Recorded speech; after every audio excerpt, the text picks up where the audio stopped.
Hello दोस्तों, नमस्कार। सभी प्यारे साथियों का अपने यूट्यूब चैनल पर हार्दिक स्वागत करता हूं।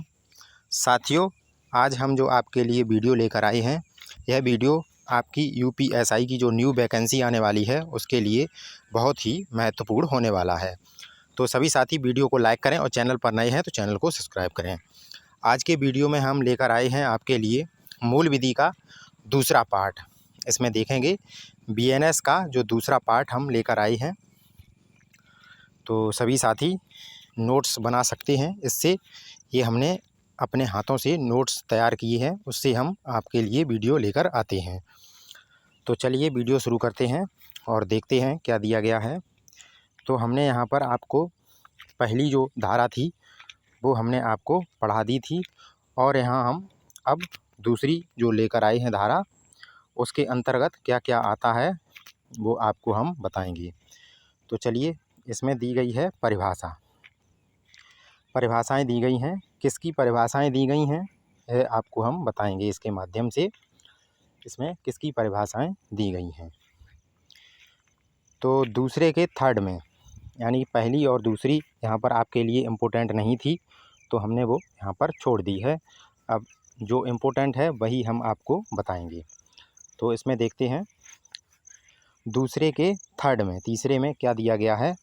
बालक से 18 वर्ष से कम आयु का कोई व्यक्ति अभिप्रेत है। क्या है? यदि 18 वर्ष से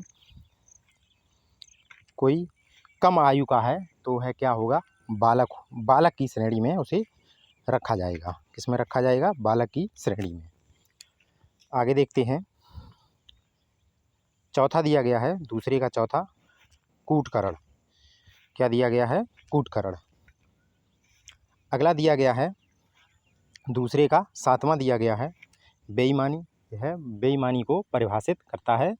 दूसरे का सात जो दिया गया है सेक्शन, वो बेईमानी को दर्शाता है। बेईमानी के बारे में यहाँ पर इसमें परिभाषा दी गई है। आगे दिया गया है दूसरे का 8, जिसमें दस्तावेज के बारे में जानकारी दी गई है आपको। किसके बारे में? दस्तावेज के बारे में जानकारी दी गई है। आगे दिया गया है दूसरे का 9, कपटपूर्वक। जैसे आप किसी के साथ छल या कपट करते हैं तो उसके बारे में यहाँ पर आपको परिभाषा के माध्यम से बताया गया है दूसरे के 9 में। अगला है दूसरे का 11, सद्भावपूर्वक। यदि आप सद्भावपूर्वक कोई कार्य करते हैं किसी व्यक्ति के अच्छे कार्य के लिए या फिर उसकी अच्छी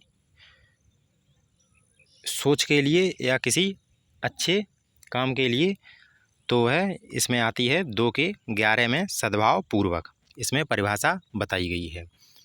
आगे दूसरे का 12, सरकार। इसमें सरकार के बारे में आपको परिभाषित किया गया है। आगे दिया गया है 16 में है न्यायाधीश। इसमें न्यायाधीश को परिभाषित किया गया है। आगे दिया गया है दूसरे का जो 18 है स्थानीय विधि। किसके बारे में बताया गया है? स्थानीय विधि, यानी कि आप जिस स्थान पर निवास कर रहे हैं, जिस स्टेट में, जिस कंट्री में, तो उसकी जो स्थानीय विधि है उसके बारे में बताया गया है। दूसरे की 19 में पुरुष के बारे में बताया गया है। पुरुष को परिभाषित किया गया है, पुरुष को। आगे बताया गया है जंगम संपत्ति के बारे में। दूसरे के 21 में जंगम संपत्ति के बारे में बताया गया है। जंगम संपत्ति कैसी? जैसे कि एक बाइक है, एक व्यक्ति की, 2 भाइयों की बाइक है और वो दोनों भाई उसे यूज करते हैं, ले जाते हैं बारी बारी से, तो वो जंगम संपत्ति कहलाती है। दूसरे के 24 में अपराध को परिभाषित किया गया है। किसको किया गया है? अपराध को परिभाषित किया गया है। आगे दिया गया है दूसरे के 28 को समझाया गया है लोक सेवक। तो यहाँ पर लोक सेवक की परिभाषा दी गई है दूसरे के 28 में। आगे दिया गया है दूसरे के 30 में विशेष विधि के बारे में। किसके बारे में बताया गया है? विशेष विधि के बारे में। आगे दिया गया है दूसरे के 31 मूल्यवान प्रतिभूति। किसके बारे में परिभाषा दी गई है? मूल्यवान प्रतिभूति, कोई मूल्यवान वस्तु है, उसके बारे में बताया गया है। 35 में दिया गया है महिला। यहाँ पर महिला को परिभाषित किया गया है 35 में, दूसरे के 35 में। और यहाँ पर 36 में, दूसरे के 36 में सदोष अभिलाभ के बारे में बताया गया है। दूसरे के 36 में सदोष अभिलाभ के बारे में यहाँ पर बताया गया है, यानी कि दोष सहित लाभ। जैसे कि कोई चोर है और उसने चोरी करके किसी भिखारी को रुपए दे दिए या किसी रोगी की सहायता कर दी, तो वो सदोष अभिलाभ होता है। तो इस प्रकार हमने आपको यहाँ पर बताया है किस किस की परिभाषा इसमें दी गई है, किस किस की परिभाषाएं इसमें बताई गई हैं।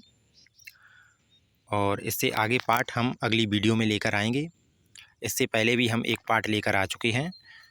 तो सभी साथी वीडियो को लाइक करें और चैनल पर नए हैं तो चैनल को सब्सक्राइब करें और पिछली वीडियो को भी देख लें।